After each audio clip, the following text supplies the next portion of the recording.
I was your classic bro college student, just another face in the crowd, brutally dumped by my social climbing ex-girlfriend for being broke with no future. To make a few bucks for rent, I took a flyer on a job as a private caregiver for some mysterious, wealthy young woman. I figured I'd be taking care of someone better than. Turns out, my new boss was the notoriously unapproachable star student of my university, and the person I was really looking after was her equally difficult younger sister. To top it all off, the trust fund jerk who stole my ex-girlfriend was the sworn enemy of these two sisters. And just like that, the curtain rose on a tragicomic drama of revenge and reversal. Caleb, we need to break up. In the coffee shop, the warm yellow light illuminated Tiffany's perfectly curated face. She stirred her latte with a practiced slowness, her tone as casual as if she were commenting on the weather. I clutched the job flyer in my hand, the paper's edges crinkling under the pressure. Why? She looked up, and the eyes I once thought were so clear now held nothing but irritation and a hint of contempt. Your monthly budget is, what, $800? Half of that goes straight to your student loans. With what's left, you can't even take me to a decent dinner. We're just not in the same world. I opened my mouth, but my throat was sandpaper. It felt like an invisible hand was squeezing my heart, a dull, aching pain. She pulled a debit card from her purse and slid it across the table. There's $1,000 on here. Consider it a severance package for the last 2 years. Don't contact me again. With that, she stood up and walked toward the door without a backward glance. A red Porsche 718 was idling at the curb. The window rolled down, and a guy with bleached blonde hair whistled at her. A brilliant smile I'd never seen before instantly bloomed on Tiffany's face as she slid into the passenger seat. The sports car's engine roared, and they peeled out, leaving me sitting there like a clown abandoned by the entire world. The hushed whispers and pitying glances of the other customers pricked at my skin. I didn't touch the card. I just stood up, stuffed the crumpled flyer back into my pocket, and walked out of the coffee shop. The flyer read, high-paying position for an in-home caregiver. Patient care. Must be patient and in good health. $500/day. For a broke student, it was a lifeline. Following the address on the flyer, I found myself in a high-end, gated community in Brookline. The security guard at the gate eyed me up and down, his suspicion unconcealed. Gritting my teeth, I gave him my name for the appointment. Only then did he radio the house. A few minutes later, a middle-aged woman in a crisp business suit with a stern expression walked out. She was the house manager, Mrs. Gable. Follow me, she said. Mrs. Gable led me through a manicured garden and into a 3-story mansion. The interior looked like something out of a magazine. Luxurious, expansive, and cold, devoid of any personal touch. She brought me to a room on the 2nd floor, stopped, and lowered her voice. Mr. Mitchell, your job is simple. You'll be looking after the younger Miss Hayes. She is physically indisposed and requires a companion. Remember, do not wander without permission. Do not ask unnecessary questions. And above all, do not disturb the elder Miss Hayes. I nodded, my stomach doing a nervous flip. Physically indisposed? Sounded like she was paralyzed. Mrs. Gable pushed the door open, and I followed her inside. The room was huge with great natural light, though the curtains were half drawn. A girl was sitting in a wheelchair with her back to us, reading a book. Miss Chloe, the new caregiver is here. Mrs. Gable announced respectfully. The girl didn't turn around. Starting today, he will be responsible for your daily needs. Still no response. Mrs. Gable shot me a look that was a mixture of resignation and warning, then quietly backed out, closing the door behind her. The room was silent, save for the sound of our breathing. I cleared my throat, trying to break the awkward tension. Hi, my name is Caleb Mitchell. From now on, I'll be... Before I could finish, the girl's wheelchair spun around. When I saw her face, I froze. It was none other than the most famous person on campus, the ice queen of the business school, the genius who topped every academic list. Isabel Hayes. What was she doing here? In a wheelchair? Isabel looked at me, her brow furrowing slightly. On that face, usually a mask of frosty indifference, flickered an expression other than surprise for the first time. You? Her voice was cool and clear like a mountain spring. Isabel, I stammered, my mind a complete blank. We stared at each other, the atmosphere somehow even more awkward than before. Just then, the door creaked open again. A teenage girl in a pink pajama set peeked her head in, a mischievous grin on her face. Hey, Izzy, is the new caregiver hot? Or, huh? Her eyes landed on my face, and her smile froze. I looked at her, she looked at me, and Isabel looked at both of us. I knew this girl. Her name was Chloe Hayes, Isabel's sister. More importantly, She was also a student at our university, and she was Tiffany's roommate and best friend. Small world. So small that minutes after being dumped, I'd stumbled right into my ex's best friend's house to be a caregiver for her genius older sister. Chloe's expression shifted from shock to amusement. She scanned me from head to toe, her gaze finally resting on my faded canvas sneakers. A disdainful smirk played on her lips. Well, if it isn't Caleb Mitchell. What's the matter? Tiffany dumped you, so you ran out of money for food? Had to come crawling to my house for a job. Her words were like needles, stabbing right where it hurt most. I clenched my fists, my nails digging into my palms. Chloe, that's enough, Isabel said. Her voice wasn't loud, but it held an authority that couldn't be ignored. Chloe pouted, but dropped it, though the contempt in her eyes remained. She walked over to Isabel's wheelchair and, as if to make a point, bumped my shoulder as she passed by. Come on, Izzy. I'll push you out to the garden for some air. Isabel didn't say a word, letting her sister wheel her away. Once again, I was left alone in the room. I stood there, feeling like an intruder, completely out of place. The humiliation of that moment stung worse than being dumped by Tiffany at the coffee shop. I took a deep breath and told myself I was here to make money, not to be a punching bag. $400 or $500 a day, I could take it. The next few days were hell. Isabel was indeed physically indisposed, but not paralyzed as I'd imagined. She'd only injured her leg, which was in a cast, requiring her to use a wheelchair most of the time. She was a woman of few words, usually absorbed in books or analyzing data charts on her laptop that I couldn't begin to understand. She basically ignored me. The real torment was her sister, Chloe.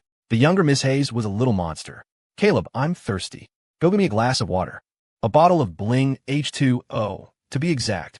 I kept a straight face. Miss Chloe, that's exceptionally expensive water. Oh, fine. Just give me something to tap, then. I fought the urge to roll my eyes and got her a glass of lukewarm water. She took one sip and spat it out. This is boiling. Are you trying to murder me? I looked at the glass. The water was a perfectly normal temperature. Caleb, I'm hungry. I want pastries from that famous bakery in the North End. I reminded her, Miss Chloe, it's 3 in the afternoon. It's at least a 2-hour round trip to the North End from here. I don't care. I want the now. You're the caregiver. You have to do what I say, she said, crossing her arms with a defiant smirk. So I got on my beat-up bicycle, pedaled for an hour under the hot sun, spent half a day's wages, and brought her back the pastries. She took one look at them and tossed them in the trash. They're cold. Disgusting. I stood there, sweat stinging my eyes. I knew she was doing it on purpose. She was getting back at me for her best friend, Tiffany, and I had to take it. That evening, as I was applying a cold compress to Isabel's leg, Chloe sauntered in, blasting music from her phone. Caleb, look, Tiffany just posted a news story. She shoved the phone in my face. On the screen was a picture of Tiffany and the blonde guy, JT. They were at a high-end restaurant, a table laden with dishes I couldn't even name. Tiffany was smiling sweetly, the caption reading, "Thanks, babe, for showing me a whole new world. Red heart." Another jab to the heart. Chloe fanned the flames. See? This is the life Tiffany wants. And look at you. You work your ass off all month, and it's barely enough to cover one of their dinners. People should really know their place. My hand paused. Are you finished? A cool voice cut in. It was Isabel. She had put down her book at some point and was staring coldly at her sister. Izzy, I'm just teaching him a lesson. Helping him see reality, Chloe said, unfazed. I don't need you to teach my caregiver lessons in my room. Isabel's tone was quiet but sharp. Get out. Chloe was stunned. She probably never expected her sister, who usually stayed out of everything, to speak up for a hired hand. She shot me a dirty look, stomped her foot, and stormed out. The room was quiet again. I continued my work, a mix of emotions churning inside me. Thanks, I said quietly. I just don't like people being loud in my room, Isabel replied coolly, her eyes already back on her book. Even though that's what she said, I still felt a flicker of warmth. It was the first time anyone in this house had stood up for me. Maybe the Ice Queen wasn't so heartless after all. The days passed in a cycle of Chloe's relentless harassment and Isabel's occasional, subtle interventions. That weekend, Chloe invited Tiffany over. I was in the kitchen preparing lunch when I heard Tiffany's saccharine voice from the living room. Chloe, your house is huge. Not like some people living in a crappy dorm room, too cheap to even turn on the AC. My hand, holding the knife, froze for a second. Chloe giggled. Well, not just any riffraff can get in here. Hey, I've got something fun to show you. A moment later, the two of them appeared at the kitchen doorway. When Tiffany saw me in an apron, she first froze, then a look of undisguised mockery and triumph spread across her face. Caleb, you're cooking here. Oh, Tiff, he's not just the cook, he's the help, Chloe added, pouring fuel on the fire. He's my sister's dedicated caregiver. Serves tea, fetches things, scrubs floors. You name it. Tiffany covered her mouth, her laughter bubbling over. Oh my God, Caleb, I never thought you'd end up like this. But it makes sense. This is really all you're good for. I put down the knife, untied my apron, and looked her straight in the eye. I earn my own money with my own two hands. I'm not stealing or cheating anyone. I don't see anything shameful about that. Oh, still got that pride, do you? Tiffany crossed her arms and stepped closer, lowering her voice. Can you eat pride? Does pride buy you a car or a house? Caleb, stop being a fool. You and I were never in the same world. She turned to Chloe. Come on, Chloe, let's not waste our time on him. He's just a servant. Don't want to dirty our eyes. Let's go walk in the garden. They walked away laughing, leaving me with their retreating backs. I stood there, staring at the boiling water on the stove, a heavy weight pressing on my chest. At lunchtime, I brought the dishes to the table. A full meal, a roast chicken with a couple of sides and a salad, all carefully made from recipes I'd looked up. Chloe took a bite of green beans and immediately spit it out. Ugh, this is so salty. Are you trying to kill me? Tiffany theatrically tasted the soup, wrinkling her nose. This soup has no flavor at all. Caleb, do you even know how to cook? I distinctly remembered being careful with the salt, tasting every dish. If you don't like it, don't eat it. Isabel spoke up suddenly. She picked up her fork, tried a bite of every dish, then looked at me and said calmly, "It tastes just right. Thank you for your hard work." Then she began to eat, acting as if the other two at the table were invisible. Chloe and Tiffany's faces turned pale, then red, sitting there in awkward silence. A warm current flowed through me. After lunch, Tiffany took a call and her face lit up. She ran outside, and soon, a familiar red Porsche pulled up to the mansion.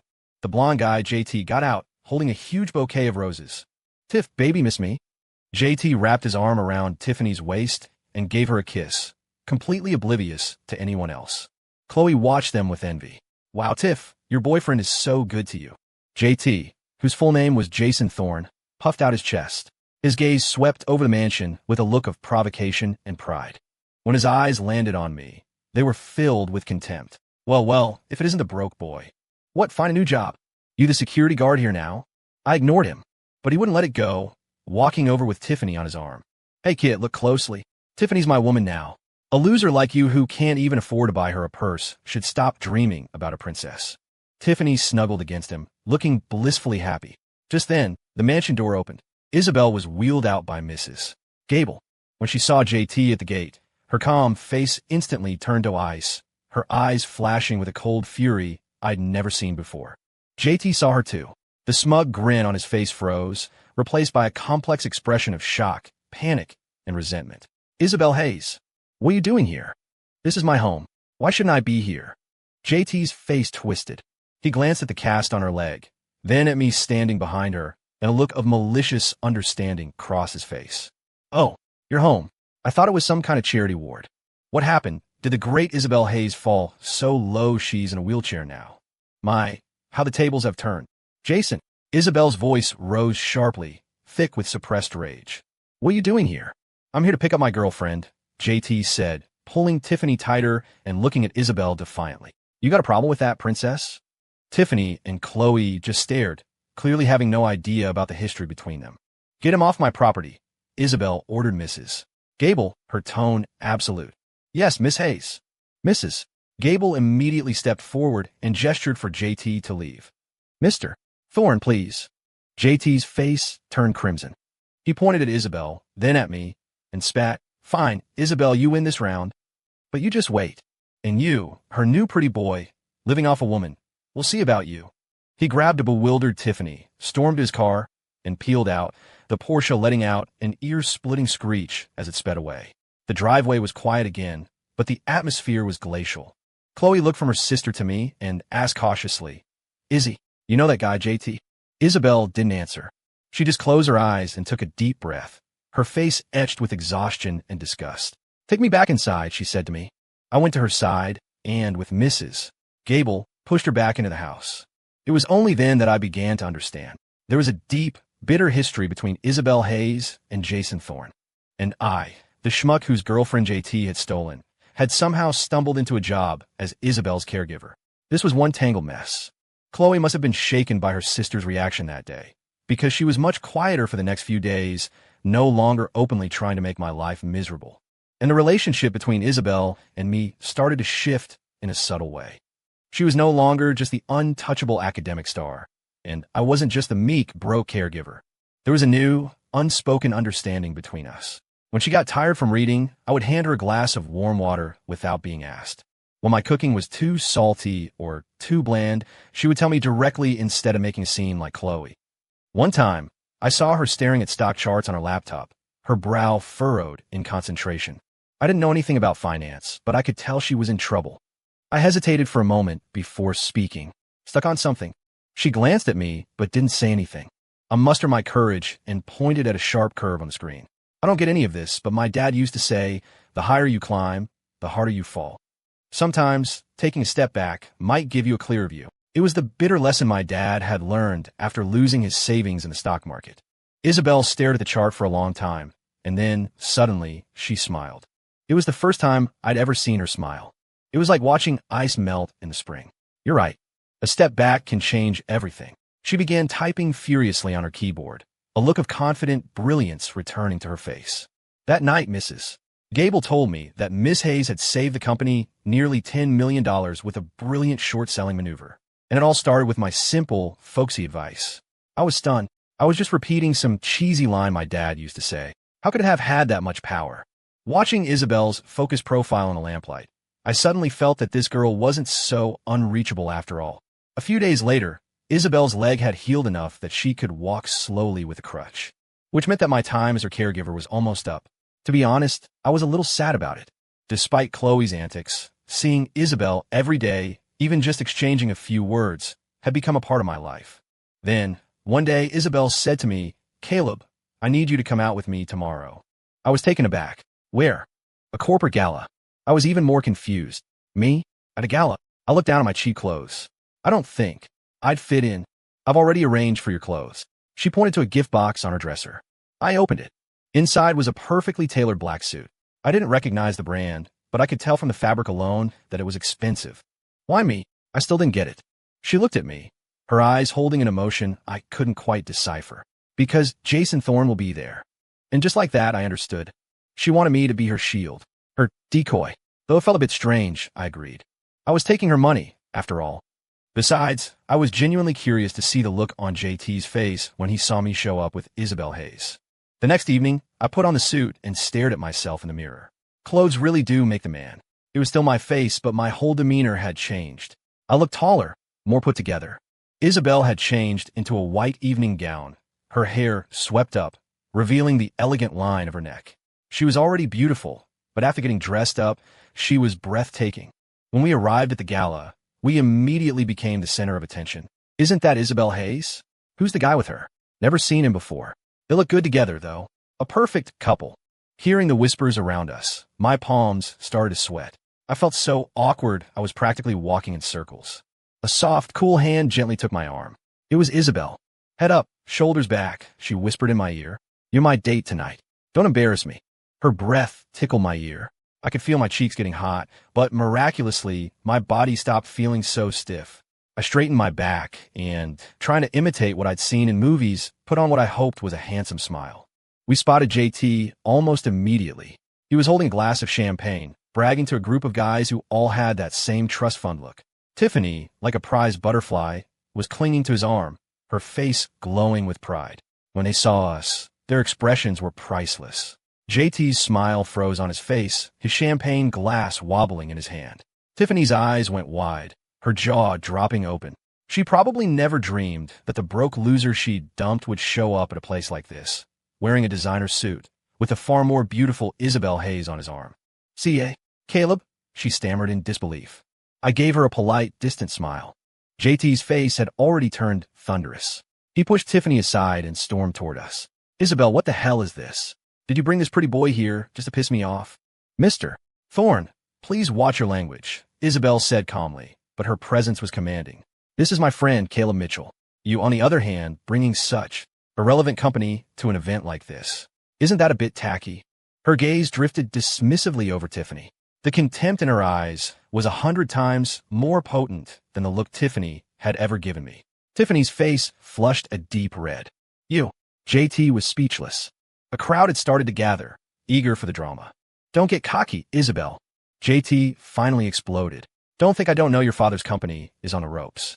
You're only here tonight to beg for investors, aren't you? Well, I'm telling you, as long as I'm here, let's see who dares to help you. A wave of murmurs went through the room. Isabel's face went pale. I felt her hand on my arm tighten, her fingertips cold as ice. A pang of protectiveness shot through me, followed by a surge of anger. I stepped in front of her, looking JT straight in the eye. Jason, besides riding your father's coattails, what can you actually do? What right does a spoiled brat who depends on his family for everything have to talk like that here? What did you say? You dare insult me? JT shrieked like a stepped-on cat. Am I wrong? I sneered. You stole someone's girlfriend with money. You got into this gala on your father's name. You're threatening Ms. Hayes with your family's influence. Take away your dad, and what are you? My voice wasn't loud, but every word carried through the now silent room. JT's face went from red to purple, then to a sickly black. He pointed at me, his lips trembling, unable to form a coherent sentence. Tiffany was petrified. She had never seen this side of me. You just wait. JT finally managed, jabbing a finger in my nose. I'll make sure you can't survive in this city. With that, he grabbed Tiffany and pushed his way through the crowd, making a pathetic exit. The drama was over. The way people looked at me had changed, from curiosity to something like respect. Ms. Hayes, your friend has a lot of courage, a middle-aged man said, raising his glass to Isabel. Isabel looked at me, a strange light dancing in her eyes. She raised her glass to me, a captivating smile gracing her lips. He's not my friend, she said softly. My heart sank. Then I heard her continue, in a voice just loud enough for everyone nearby to hear, he's my boyfriend. My mind went completely blank. Boyfriend? Since when was I her boyfriend? As I stood there, taking in the shocked, envious, and knowing looks from the crowd, I felt like a deer in the headlights, my face burning. Isabel, however, acted as if nothing had happened. She kept her arm linked with mine and gracefully mingled with the business tycoons. Ms. Hayes, and this is my boyfriend, Caleb. Mr. Mitchell is so young and impressive. You're too kind. I felt like a puppet the entire time, only capable of stiff smiles and nods. When the gala finally ended and we were in the car on the way back, I found my voice. Ms. Hayes, what you said at the party. It was a lie, she said, leaning back against the seat and closing her eyes, looking exhausted. It was just a deal with Jason and all the people who wanted to see me fail. I breathed a sigh of relief, but at the same time, I felt a strange pang of disappointment. But she suddenly opened her eyes and turned to look at me. Thank you for today. The car was dimly lit, but her eyes were incredibly bright, like 2 stars. My heart skipped a beat. I quickly turned to look out the window. It was nothing. I can't stand that guy either. Silence returned to the car, but the atmosphere was completely different from the ride there. When we got back to the mansion, Chloe was still up, waiting in the living room. Seeing us come in together, she leaped off the sofa and ran to Isabel's side. Izzy, are you okay? I heard that bastard Jason gave you a hard time at the gala. She looked genuinely worried. Then she looked at me, her expression complicated. And you? I heard you tore him a new one. I rubbed my nose awkwardly. Izzy, be straight with me. What's going on between you and this guy? Chloe's inner gossip columnist was on fire. Isabel glanced at me and said coolly, it's exactly what you heard at the party. With that, she took her crutch and headed upstairs, leaving me and Chloe staring at each other in the living room. Hey, Chloe poked my arm and whispered, are you really my sister's boyfriend? No, I answered honestly. I knew it, she said with a dismissive sniff, but the hostility in her eyes had faded. But, seeing as you stood up for my sister today, I've decided to stop hating you. For now, she hummed a little tune and skipped upstairs. I stood alone in the vast living room, not knowing whether to laugh or cry. The next day, I got a promotion. I was no longer Isabel's caregiver, but her personal assistant and driver. My salary doubled. My main job was to drive her to the office every day in a luxury car whose brand I didn't even recognize, and then wait in a small cubicle outside her office, ready to be summoned. On my first day, I ran into a major problem. Tiffany showed up. She was waiting at the entrance to the office building. When she saw me get out of the driver's seat and respectfully open the passenger door for Isabel, she was completely dumbfounded. Caleb, what are you doing here? Driving a car like this? Before I could answer, Isabel spoke icily. Excuse me, miss, but if you'll move, we have to get to work. Tiffany finally noticed Isabel, and her expression shifted from jealousy to panic. She now knew Isabel was Chloe's sister and was aware of the feud between JT and the Hayes family. MMS. Hayes, she stuttered a greeting. Isabel ignored her and walked straight into the building. Tiffany then turned back to me, forcing a smile that was uglier than a grimace. Caleb, can we talk? There's nothing to talk about. I started to walk around her to follow Isabel. Caleb, she grabbed my arm, her voice breaking. I know I was wrong. Please forgive me. Let's get back together. I looked at her and felt a deep sense of irony. Just a few days ago, she was on JT's arm, calling me a loser. Now that she saw me with a fancy job, she wanted to come crawling back. Tiffany, you were the one who said we're not from the same world, I said calmly, prying her hand off my arm. And now I agree with you. So please, don't bother me again. I walked into the skyscraper without a backward glance.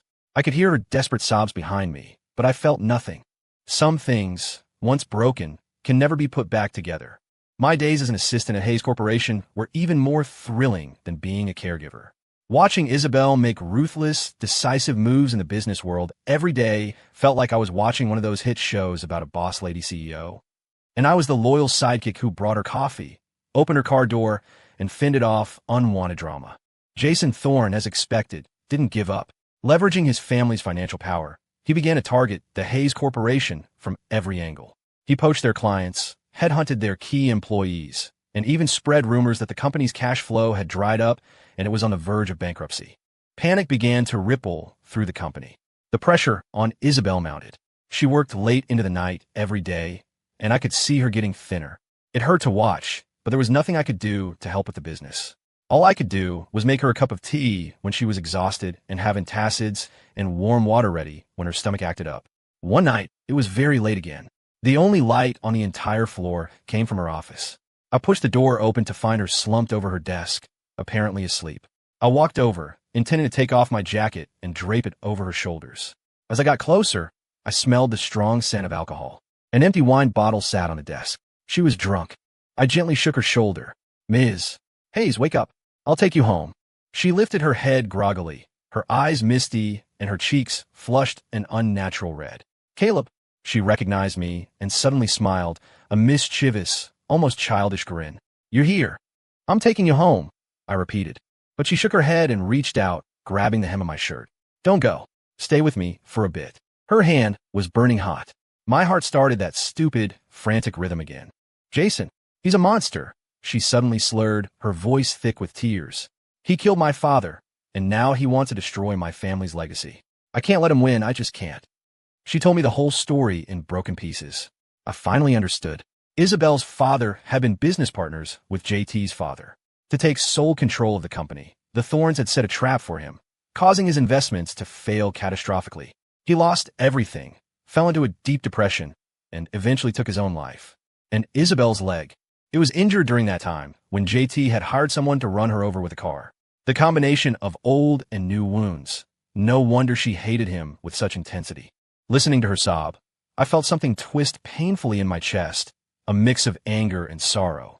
I reached out and gently patted her back, trying to comfort her like a hurt child.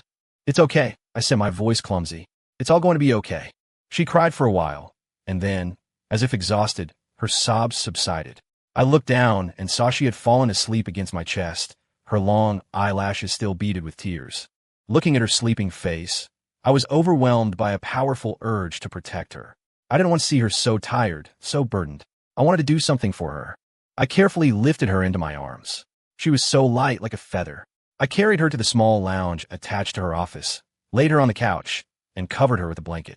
Then I walked back to her desk and looked at the complex business proposals and data reports on her computer screen. A bold idea began to form in my mind. The next morning, Isabel woke up on the couch in her lounge. She rubbed her throbbing temples, a souvenir from a wine, and walked out to see me sitting at her desk, completely engrossed in her computer. Caleb, you. I heard her and turned around, offering a smile. You're awake. I got you some breakfast. It's warming in the microwave. She walked over to my side, her gaze falling on the screen. It was a project proposal, but it had been revised, and the revised sections were precisely the parts she had been stuck on.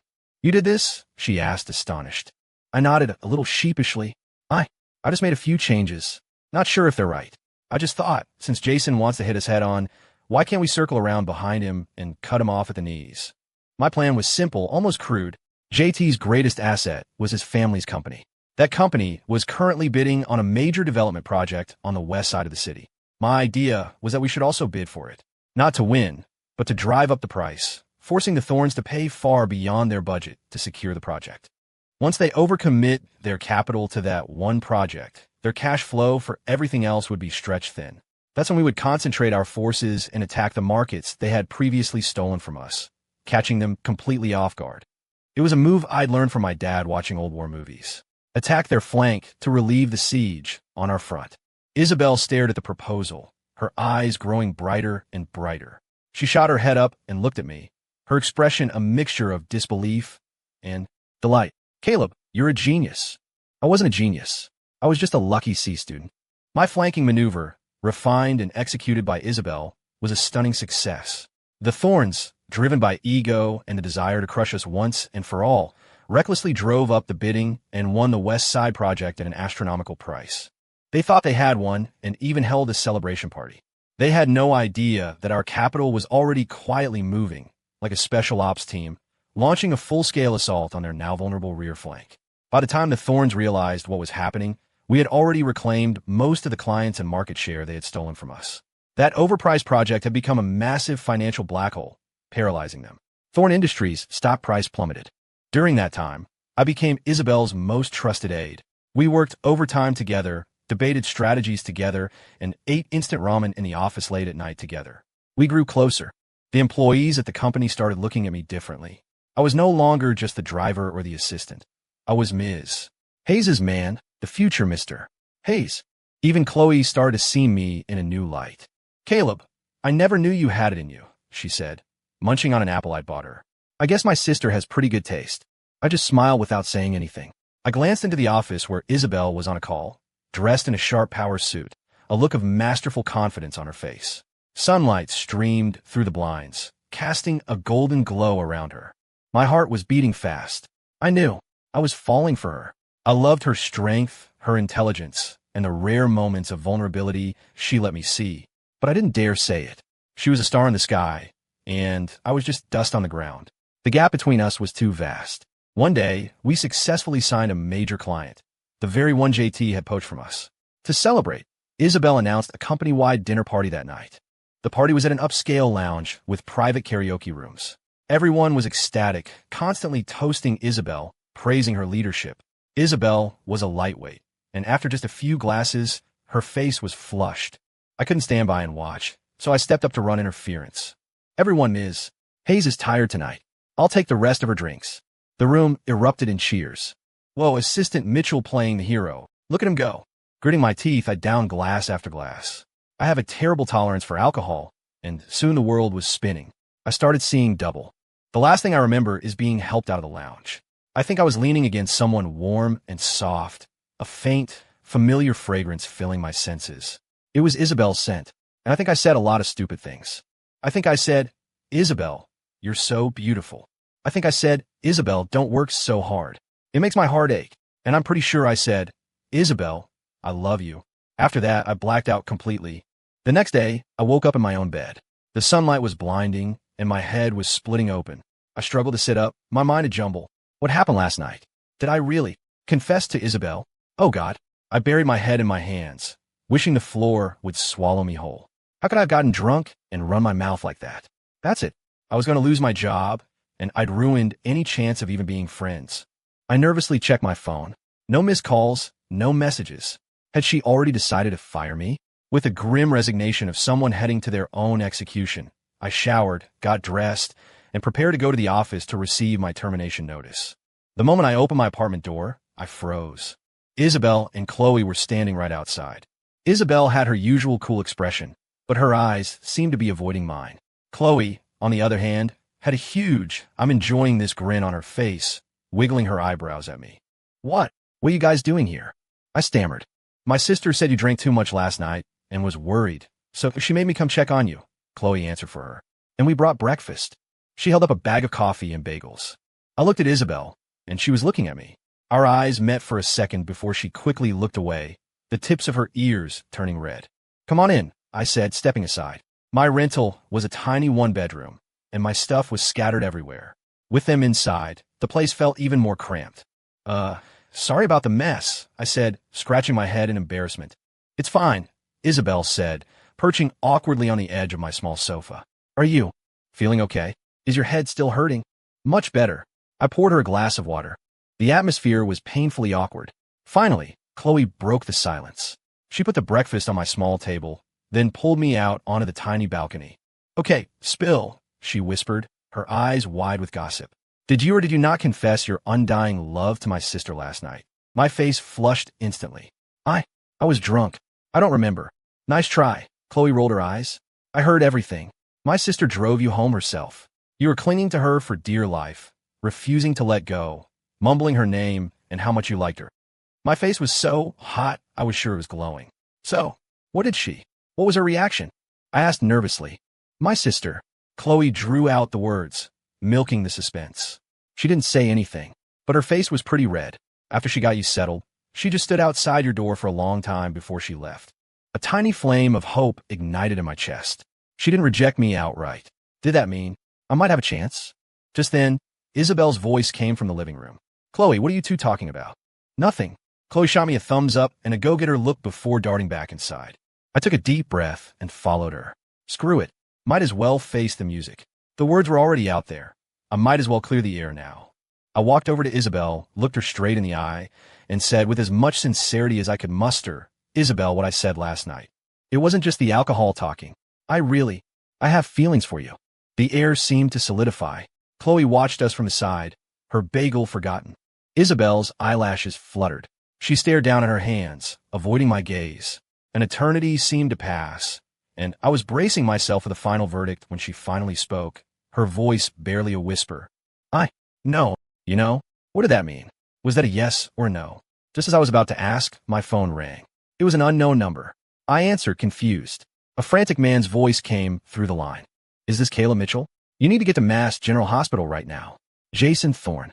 He's kidnapped Tiffany Vance and Zoe Hayes. He says he wants to see you and Isabel Hayes, or he'll kill them and himself. What did you say? The phone nearly slipped from my hand. Isabel and Chloe heard it too.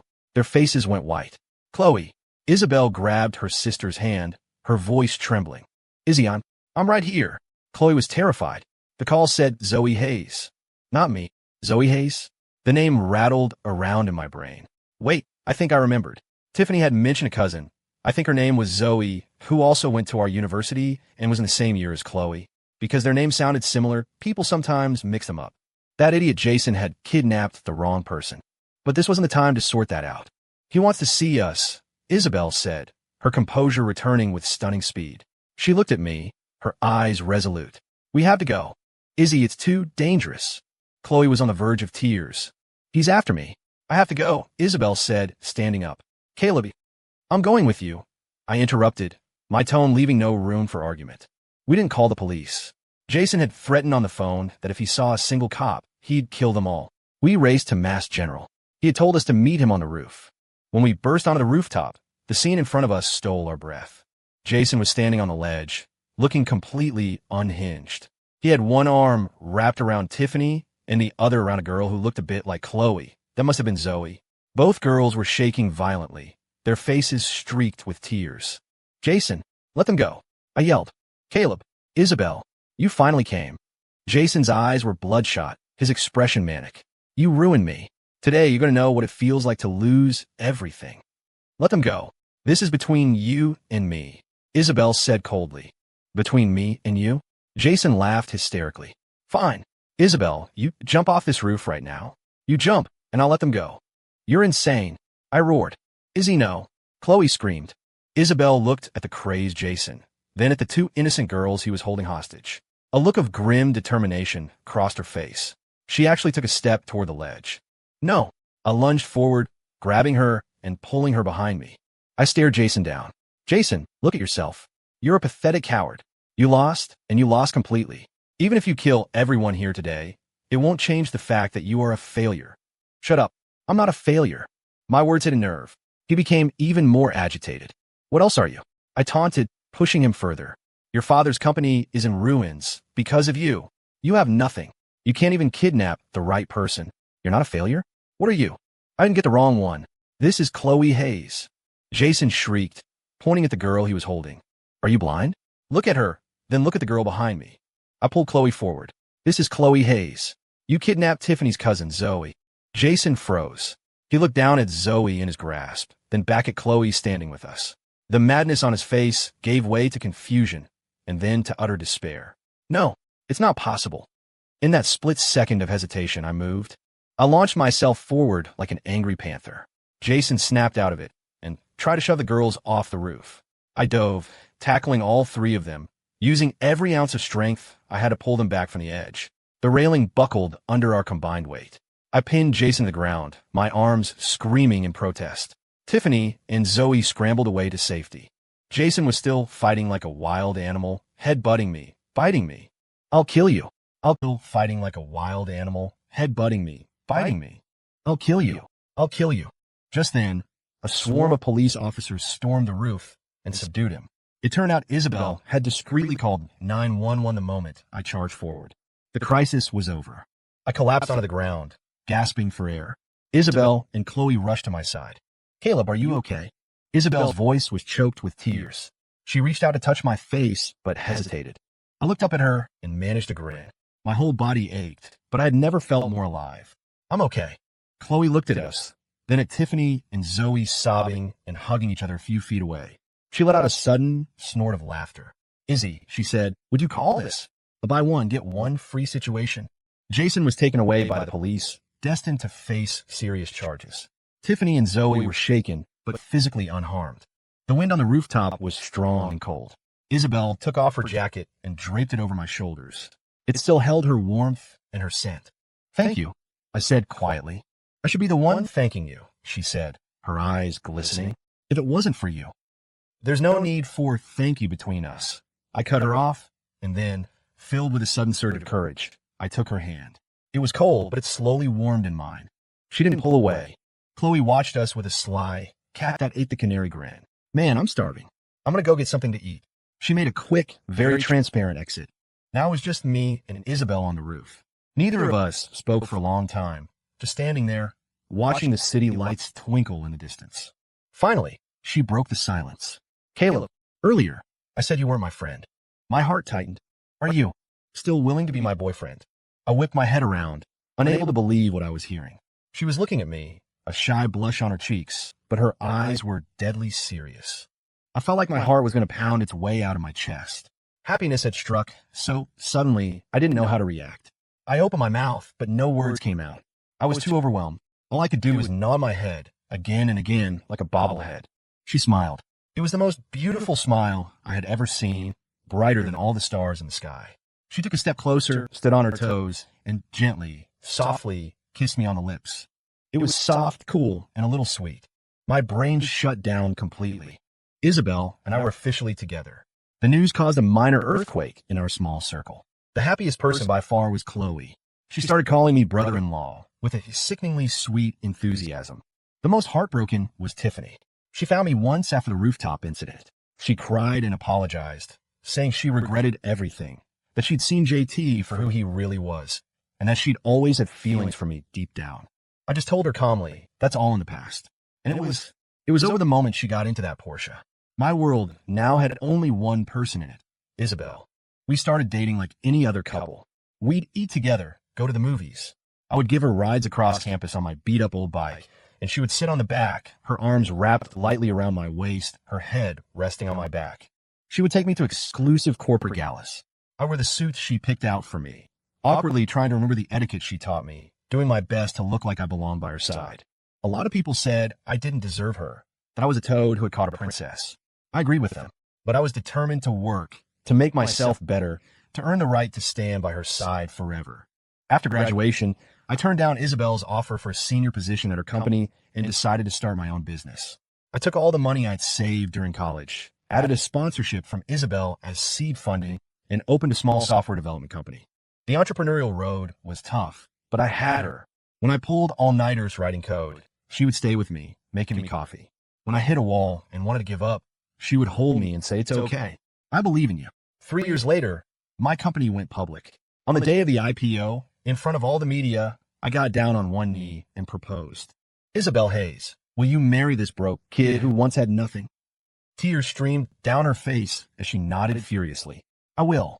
We had a huge wedding. At the reception, Chloe, the maid of honor, let a secret slip during her speech. "I'll tell you all something," she announced. "My sister has been into my brother-in-law for ages. When she hurt her leg, she didn't even need a caregiver. It was all just an excuse to get him into the house. And that gala? Totally a setup, so Caleb would have a chance to be her knight in shining armor. My sister is a secret mastermind." The whole room burst into laughter. I looked at my bride, who was glaring at her sister, mortified and annoyed, and I couldn't help but smile. I leaned in and whispered in her ear, "So, it was me who got played all along?" Her cheeks flushed crimson. She pinched my side and muttered, "No, I didn't." I smiled and took her hand, our fingers intertwining. The sun was warm. The breeze was gentle. Looking at her radiant smile, I knew that this was the luckiest I would ever be. And in another corner of the story, Jason Thorne, after being released from prison, was a wreck, living a life of obscurity. Tiffany, after a series of setbacks, married an ordinary office worker and lived a quiet, unremarkable life. We ran into her at a mall once. She looked at Isabel by my side, at the matching wedding rings on our fingers, and her expression was complicated. In the end, she just gave us a weak, forced smile and hurried away, holding her husband's hand. As they passed, I thought I heard her husband complaining in a low voice, "I told you not to buy such an expensive bag. We still have the mortgage payment next month." And she just remained silent. I think perhaps she finally understood that life wasn't just about the glamorous, perfect A side. And I was just grateful that on my messy, broke B side, I had met the hero of my story,